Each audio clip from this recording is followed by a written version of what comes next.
this video, I'm going to show you how to make American buttercream frosting.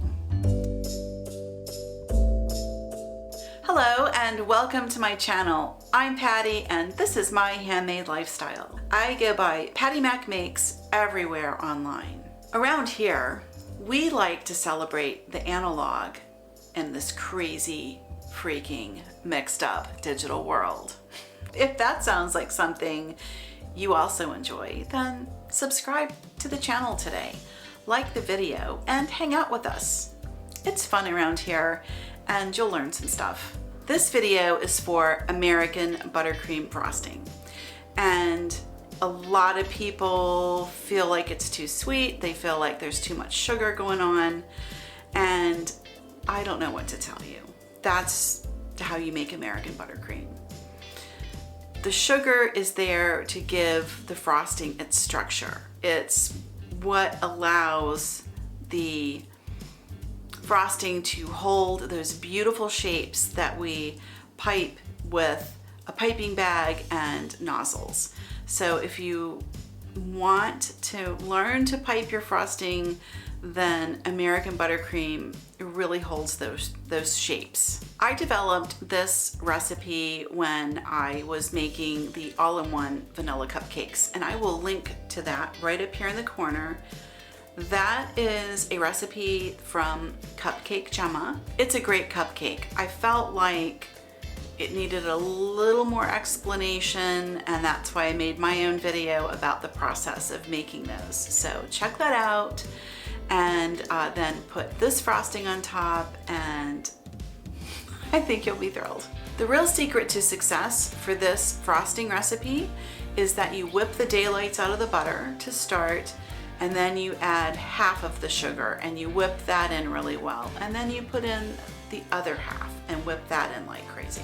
Splitting up the sugar into two additions, I think, lets the butter really absorb the sugar, and it gives it that lift, and it is delicious. So let's get into today's recipe. Here's our ingredients for today's frosting recipe, and jokingly I call it the 420 frosting, and it's kind of a double entendre, but also it uses 420 grams of powdered sugar, which is what this ingredient is over here. And you're going to put that 420 grams of powdered sugar to 200 grams of a salted butter, and it's a high-fat butter. I get it at Trader Joe. It's like a generic French butter, so it has a little more butter fat than the regular American butters, even more so than Kerrygold, in all honesty. So if you can find that, that's what you want to get. And then in the back, I've got a quarter cup of half and half, and then in the little tiny container here, I have vanilla, and that is a teaspoon of vanilla bean paste. What we're going to do is to first put our butter into the mixer, and I have mine fitted with a paddle attachment, and we're going to just whip the daylights out of that butter, and we're going to let it go for about 5 minutes. And once that's had its time to whip, then we're going to add half of the sugar, and we're going to go ahead and run it through the sifter or the strainer, whichever you want to call it, as we add it to the mixer. You always, always, always want to sift your powdered sugar before you use it. In England, they call it icing sugar. Here in the States, we call it powdered sugar. So always sift it. And when that's added, we'll turn the mixer up on low to start to incorporate it. And then we'll put it up on a medium high and let it run for about 3 minutes. And then we're going to stop and we're going to repeat that process. We're going to add the second addition of powdered sugar through the sieve, making sure it's nice and sifted so it goes in really smooth. And then we're going to whip that for about another 3 minutes, and we're going to evaluate our consistency and how it looks. And at that point, we're going to go ahead and add the vanilla and we're going to start pouring in some of that milk. And the milk is to thin it out, because if it's too thick, it's really hard to pipe. And we want to pipe this frosting onto cupcakes. So we want to have a nice consistency where it's going to let us pipe like we want to.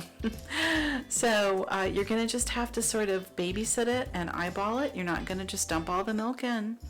Depending on the weather conditions, you might need a little bit more, you might need a little bit less. But the 1/4 cup is sort of a place to start, and that's what we're going to do. And when we've got our consistency where we want it, you can use it just as is, or you can add a little bit of food coloring to give it a color. Use the gel paste, because if you go with a liquid food coloring, it's going to change the consistency of your frosting, and you really don't want to do that. We've worked really hard to whip this up. We don't want to ruin that beautiful texture now.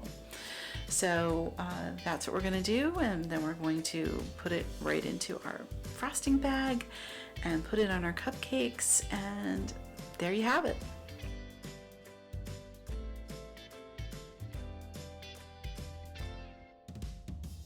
I love this frosting recipe. I think it's super easy. It's easy to remember because I made it funny, but it also really works. If you want to add color, I love color. I do recommend that you use gel paste food colorings. You'll use a lot less, and it won't impact the texture of your frosting. If you use the drops, the liquid food coloring, it can impact the structure of your frosting. And you've worked so hard and used all those ingredients, why would you want to mess up your structure at the very end? So go ahead and use the gel paste. That's today's recipe. I hope you enjoyed it, and I hope you're inspired to make the full cupcake recipe with the vanilla cupcakes and then today's vanilla buttercream. I sure appreciate you watching, and yeah, I'll see you in the next video. Thanks for hanging out with me. Bye-bye.